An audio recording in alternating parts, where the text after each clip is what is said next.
एक व्यक्ती असतो जो की मेहनत मजुरी करत असतो. मजुरी करून झाल्यानंतर संध्याकाळी त्याला पैसे भेटतात, तर ते पैसे घेऊन तो दारूच्या अड्ड्यावरती जातो. दारूच्या अड्ड्यावरती गेल्यानंतर एक दारूची बाटली घेतो, ग्लास घेतो, पाणी वगैरे घेतो आणि आपला पॅग बनवू लागतो. पॅग वगैरे बनवून झाल्यानंतर तिथे बसून जेव्हा तो दारू पिऊ लागतो, त्याच दरम्यान त्याच्याजवळ एक महिला येते. महिला त्याला म्हणते, एकटाच पिणार का? आणि तिथून पुढे कहाणी सुरू होते, जी की आज रोजी सोशल मीडियावरती व्हायरल आहे. नक्की त्या महिलेमध्ये आणि त्या व्यक्तीमध्ये तेथून पुढे काय सुरू झाले होते, काय आहे संपूर्ण कहाणी पूर्ण सांगेल. बस व्हिडिओ शेवटपर्यंत बघा. नमस्कार, स्वप्नील क्राईम टॉक्स मध्ये आपले स्वागत आहे. आजच्या आपल्या सत्य घटनेची सुरुवात होते छत्तीसगडमधून. छत्तीसगडमध्ये दुर्ग नावाचा एक जिल्हा लागतो आणि या दुर्ग जिल्ह्यामध्ये भिलाई जवळ कोसानगर नावाचं एक ठिकाण आहे आणि याच ठिकाणी राहणारा तुलाराम बंजारे जो की मेहनत मजदुरी करणारा व्यक्ती होता. त्याचं लग्न झालेलं होतं, त्याची पत्नी होती. मात्र हा तुलाराम बंजारे नेहमी दारूचं सेवन करत असायचा. जसा संध्याकाळी त्याला पैसे मिळायचे तसा तो दारूच्या अड्ड्यावरती जायचा, तेथे दारू वगैरे प्यायचा. म्हणजे तो जितकं काही कमावत होता तेवढं सर्व उडवत होता. आणि हीच गोष्ट त्याच्या पत्नीला सहन होत नव्हती. त्याची पत्नी त्याला नेहमी समजावून सांगायची की तू इतकी दारू वगैरे पीत जाऊ नको, स्वतःच्या जीवाची ऐश करू नको, आपल्याला पुढे चालून मुलं वगैरे होतील आणि त्यांचा खर्च वाढेल, त्यामुळे तू दारू पिणं वगैरे सोडून दे. मात्र तुलाराम बंजारे हा ऐकण्यासाठी तयार नसतो. तुलाराम जितकं काही कमवायचा तितकं काही उडूनही टाकायचा. म्हणजे ऐशो आरामात राहणारा व्यक्ती होता. आणि याच कारणामुळे तुलाराम बंजारेची जी पत्नी होती ही त्याला सोडून कायमस्वरूपी निघून गेली होती. म्हणजे तुलाराम बंजारेच्या पत्नीने दुसऱ्यासोबत लग्न करून घेतले होते. आता तुलाराम हा पूर्णपणे एकटा पडला होता. एकटा जीव सदाशिव. म्हणजे दिवसभर तो मेहनत करायचा, मजुरी करायचा, संध्याकाळी पैसे मिळाल्यानंतर दारूच्या अड्ड्यावरती जायचा, दारू पिऊन तराट झाल्यानंतर घरामध्ये येऊन पडायचा. असेच दिवस जात होते. तुलारामचं वय हे 33 वर्ष होतं. तुलाराम पूर्णपणे एकटा पडलेला होता आणि तुलाराम ज्या ठिकाणी मेहनत मजुरी करत होता त्याच ठिकाणी एक महिला देखील मजुरी करत होती आणि तुलारामला ती चांगल्या पद्धतीने ओळखत होती. तुलाराम देखील त्या महिलेला ओळखायचा, कारण एकाच ठिकाणी काम करायचे तर दोघांची चांगल्या पद्धतीने तोंड ओळख होती, कधी कधी बोलणं होतं. आणि 2025ची गोष्ट असते. हा तुलाराम जसा संध्याकाळी त्याचं काम आटोपतं, पैसे वगैरे भेटतात, तो दारूच्या अड्ड्यावरती जातो, आपला पॅग बनवू लागतो आणि पॅग बनवून झाल्यानंतर जेव्हा तो ग्लास तोंडाला लावतो त्याच दरम्यान त्याच्यासोबत ती काम करणारी महिला त्याच्याजवळ येते आणि तुलारामला म्हणते की काय तुलाराम, एकटाच पिणार का? आता एक महिला असं बोलती म्हटल्यावरती तुलाराम त्या ठिकाणी त्याला आश्चर्याचा धक्का बसतो. तुलाराम म्हणतो की तू देखील पिते का? तेव्हा ती महिला म्हणते की हो, मी पण पिते. आणि मग त्यानंतर तुलाराम देखील एक पॅग अजून बनवतो आणि त्यानंतर ती महिला देखील तुलाराम सोबत बसून त्या ठिकाणी दारू पिऊ लागते. दोघेही नशेमध्ये तर्राट होतात आणि त्यानंतर ती महिला म्हणते की चल आता आपण तुझ्या घरी जाऊ, तेथेच आराम करू, कारण मलाही तुझ्यासारखाच पार्टनर पाहिजे होता. तुलाराम देखील नशेत होता. तुलाराम म्हणाला की ठीक आहे, काही हरकत नाही. आणि त्यानंतर ती महिला आणखी एक क्वार्टर घेते, ग्लास वगैरे घेते आणि चखना घेऊन तुलाराम सोबत तुलारामच्या घरी जाते. आता तुलारामच्या घरी तसंही कोणी नव्हतं. तुलारामचं लग्न झालेलं होतं, पण मात्र त्याची पत्नी त्याला आधीच सोडून गेलेली होती. तुलाराम पण त्याच्या घरी एकटाच होता आणि आता तो ज्या ठिकाणी काम करत होता त्या ठिकाणी काम करणारी महिलाच ही त्याची पार्टनर बनली होती आणि तुलाराम सोबत त्याच्याच घरी आली होती. घरी आल्यानंतर त्या महिलेनेच तुलारामसाठी आणि तिच्यासाठी स्वयंपाक वगैरे बनवला. त्यानंतर जेवण करण्यापूर्वी पुन्हा त्यांनी ती आणलेली क्वार्टर दोघांनी मिळून रिचवली आणि जशी दोघांना नशा झाली, जेवण वगैरे केलं आणि त्यांच्यामध्ये शरीर संबंधास सुरुवात झाली. आता महिला आणि तुलाराम दोघेही दारू पिणारे होते, त्यामुळे दोघांच्या मनमर्जीने सर्व गोष्टी सुरू होत्या आणि तुलारामला देखील काही हरकत नव्हती. तुलारामला देखील सोन्याहून पिवळं झालं होतं, कारण की त्याची पत्नी बऱ्याच काळापासून त्याच्यापासून दूर होती आणि त्याला आता ही अशी महिला भेटली होती जी की दारू देखील पिऊ लागत होती आणि त्याच्यासोबत त्याला हवं तसं सुखही देत होती. असेच दिवस पुढे सरकत होते. आता तुलाराम आणि त्या महिलेचं सर्व काही ठीकठाक होतं. तुलारामला पाहिजे तसं तिच्याकडून सुख भेटत होतं. मात्र तुलारामला या महिलेचा बॅकग्राऊंड वगैरे काही माहीत नव्हता. आता तुलाराम एक दिवस या महिलेला विचारतो की तू नक्की कुठली आहे, तुझे लग्न झालं आहे का, तुझा पती कुठं आहे? तुला मुलं वगैरे आहे का? तेव्हा ही महिला सांगू लागते की माझं नाव आरती निर्मलकर आहे आणि माझं लग्न झालेलं आहे, मात्र माझा पतीचा मृत्यू झाला होता. त्याचं नाव सुरेश होतं. सुरेश सोबत आरतीचं लग्न झालं होतं. सुरेश देखील दारू प्यायचा, आरती दारू प्यायची, मात्र सुरेश हा जास्त दारू प्यायचा, त्यामुळे लिव्हर खराब होऊन सुरेशचा मृत्यू झालेला होता. आणि सुरेशच्या नावाचा टॅटू देखील या आरतीने आपल्या हातावरती काढलेला होता आणि तो टॅटू देखील ती तुलारामला दाखवते. तुलारामला विश्वास बसतो. आता सुरेशचा मृत्यू झाल्यानंतर ही आरती आपल्या माहेरी येऊन राहू लागते. काही दिवस आपल्या माहेरी राहते.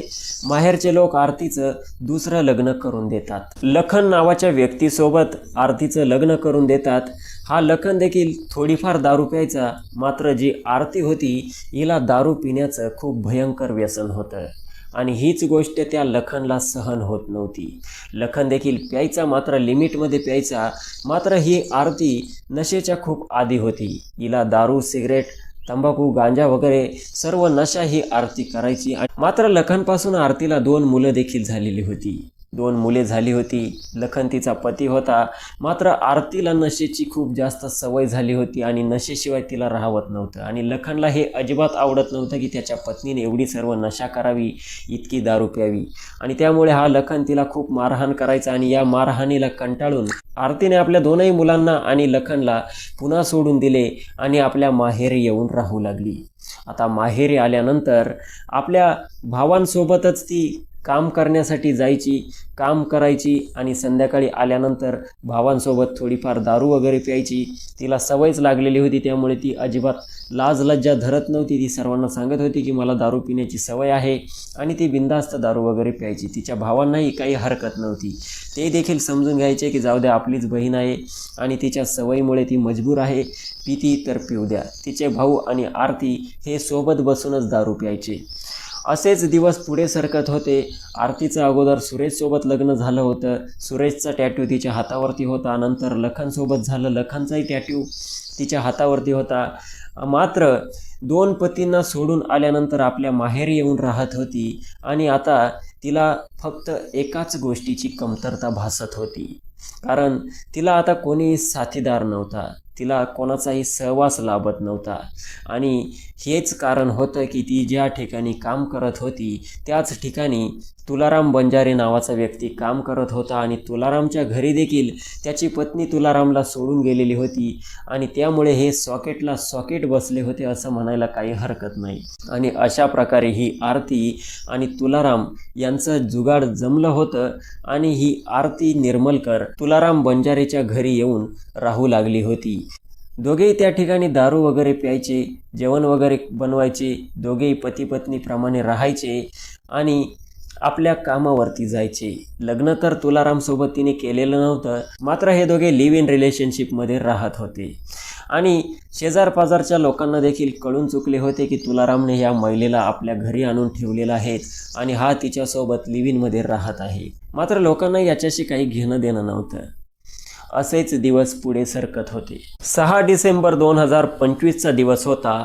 या आरतीच्या वडिलांची तब्येत अचानक खराब होते आणि त्या वडिलांची काळजी घेण्यासाठी आरती ही नागपूरला जाते. आरती वडिलांची काळजी घेण्यासाठी नागपूरला गेलेली होती आणि असेच दिवस पुढे सरकत होते. हळूहळू 8 दिवस झाले होते.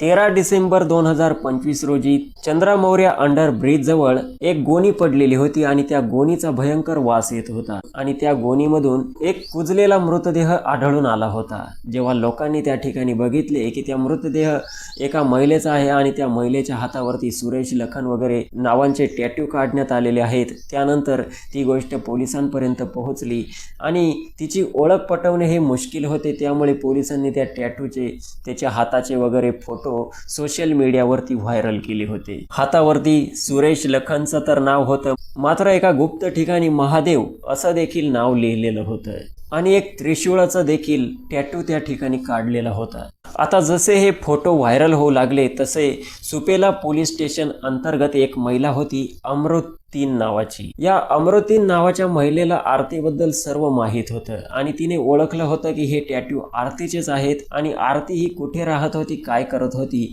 हे सर्व माहीत होतं. कारण अमृतीन ही महिला आरतीची वहिनी होती आणि ही आरतीची वहिनी अमृतीन ही सरळ तुलाराम बंजारेच्या घरी जाते, तुलारामकडे जाते आणि त्याला म्हणते की आरती तर तुझ्यासोबत राहत होती, आरतीसोबत काय झाले? तेव्हा तुलाराम बंजारे म्हणतो की मला काय माहीत काय झाले, ती तर 8 दिवसांपूर्वी तिच्या वडिलांची काळजी घेण्यासाठी गेलेली आहेत, मला तिचं काही कॉन्टॅक्ट वगैरे तसं काही नाही. तेव्हा आरतीची वहिनी असते ती अमृतीन ही तुलारामला म्हणते की आरतीचा तर मृत्यू झालेला आहे आणि पोलिसांनी तिच्या टॅटूचे वगैरे फोटो सोशल मीडियावरती व्हायरल केलेले आहेत, नक्की तिच्यासोबत काय झाले?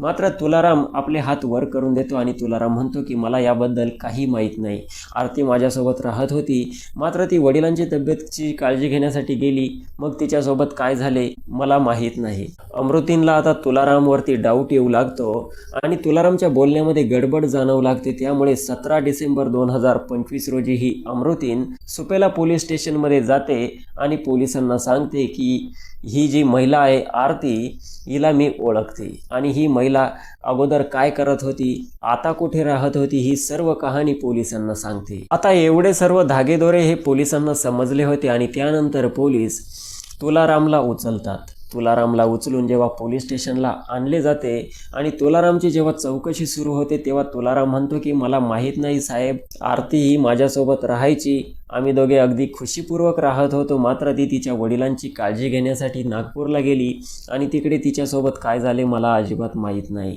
असा हा तुलाराम म्हणत होता. मात्र पोलिसांनी जेव्हा दांडे दाखवले, जेव्हा त्याची पिटाई करण्यात आली तेव्हा तुलाराम पूर्णपणे तुटला आणि तो त्याची संपूर्ण कहाणी पोलिसांना सांगू लागला. कारण पोलिसांनी तपास केला होता, आरतीच्या वडिलांची तब्येत वगैरे काही खराब नव्हती ना, ते नागपूरला होते, आरतीचे वडील जे होते ते अगदी ठणठणीत बरे होते आणि त्यानंतर पोलिसांनी तुलारामची पिटाई केली होती आणि तुलाराम आता सर्व काही सत्य सांगण्यासाठी पोलिसांना तयार झाला होता. तुलाराम सांगत होता की माझं लग्न अगोदरच झालेलं होतं, मात्र माझी पत्नी ही मला सोडून गेली होती आणि मी पूर्णपणे एकटा राहत होतो आणि त्याच दरम्यान ही आरती एक दिवस मी ठेक्यावरती दारू पित असताना माझ्या जवळ आली आणि म्हणाली की मला देखील दारू प्यायची आहे. तुलाराम आणि आरती दारू पिऊ लागले आणि त्यानंतर दारूच्या नशेमध्येच ही आरती तुलारामसोबत तुलारामच्या घरी गेली आणि त्या ठिकाणी तुलारामच्या ती लिव्हिंगमध्ये राहू लागली. सर्व काही ठीकठाक होतं. तुलारामला देखील ते आवडलं होतं, कारण तुलाराम एकटा राहत होता आणि आता त्याला आरती नावाची ही पार्टनर भेटली होती, जी की त्याला दारू पिण्यासही पार्टनर बनत होती आणि त्याच्या प्रत्येक गोष्टीमध्ये पार्टनर बनत होती. तिकडे कामावरती देखील आरती काम करण्यासाठी जात होती आणि ती देखील कमावत होती, उडवतही होती. असेच दिवस जात होते. मात्र कधी कधी ही आरती आपल्या कामावरती जात नसायची, तर तेथून सुट्टी मारायची. तुलाराम हा रोजचा आपल्या मेहनत मजुरी करण्यासाठी जायचा. आरती ही तुलारामच्या घरी राहायची आणि घरी राहिल्यानंतर मात्र ती दारू पिल्याशिवाय तिला अजिबात होत नव्हतं. दारूची तिला प्रचंड लत लागलेली होती आणि ती जेव्हा जेव्हा दारूची पॅग मारायची, तिला नशा व्हायची, तेव्हा ही आरती अगदी कोणत्याही पुरुषाजवळ जायची आणि त्याला म्हणायची की माझ्यासोबत संबंध बनव. आता हे संबंधाचा सिलसिला अशा पद्धतीने सुरू झाला होता की आरतीला जो कोणी पुरुष भेटेल तो पुरुष कमी पडत होता. नशेत तर ती 24 तास राहतच होती, मात्र तिला चांगली नशा झाल्यानंतर ती पुरुषाच्या शोधात असायची आणि ती नवीन नवीन पुरुष ही आपल्या घरात म्हणजे तुलारामच्या घरात घेऊन यायची आणि त्यांच्यासोबत संबंध बनवायची.